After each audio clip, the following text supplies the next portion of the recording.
Now this is the one of the asshole levels. This is rated extreme. You actually have to press a button to access this track because it's so fucking ridiculous. You really have to know this track to know where you can do the jumps, pretty much. So I actually do somewhat bad on this, again, because I'm driving with one hand and also because I'd forgotten the level some. So I do some actually kind of noob mistakes in this. The first one being that I fucking nitrous right before that big-ass turn and ate a bag of shit. The second being apparently that I didn't focus my camera. Maybe it's all the lights, so that's why it's kind of blurry. So that was kind of a fail there.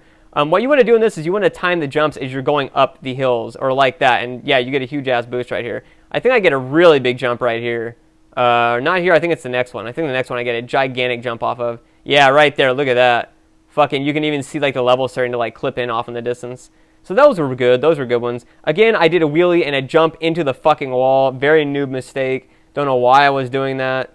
Getting some slight amount of time off from hitting all those lights. You want to try and always jump to the left or the right on this level to make sure that you can hit the billboard, street lights, shit like that. Again, you want to make sure you're not jumping when you're going into a turn. I'm starting to finally remember that on this level. Didn't really obey it though. Ate another big bag of shit. Terrible. Now right here, if you can get lucky, you can get a bunch of jumps right here in this kind of like short strip right here. So I get a good 2 or 3 off, I think. Now right here, if you can time it, you want to get a jump to actually go over all that shit because it's the shortest path on that road. But if you can fly over all of it, then the actual property damage doesn't slow you down. So it's kind of rare that you can do that, but it does work sometimes.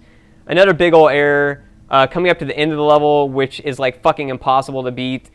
This is one of the hardest levels to get first on, simply for this part, because the computer, they have infinite nitrous. They can do nitrous all day long. So on this uphill slope like this, you can't fucking do anything about it. They just blow your ass away. And so even though I hit nitrous and everything else, I still finish in 3rd place, and I actually fly not only into the tower, but apparently through it because it was a fucking hologram. Now, Jarvis here got his fucking time blown away pretty much by just a little bit there, almost a full 40 seconds, actually over 40 seconds, so he indeed got blown away. But that's all for Fast and Furious right now. If you want me to do more of these, let me know. I actually go through real quick here and show off the top tricks I've got and so forth.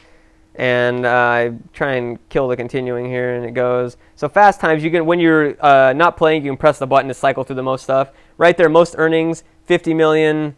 Other people had actually gotten 40 and 30 million and stuff like that, but they, again, their accounts aren't showing up because they haven't played them in forever. 25 tricks, I think the most I ever got was like 30-something. Best air times, I think the most I ever got was like 120. But that's Fast and Furious.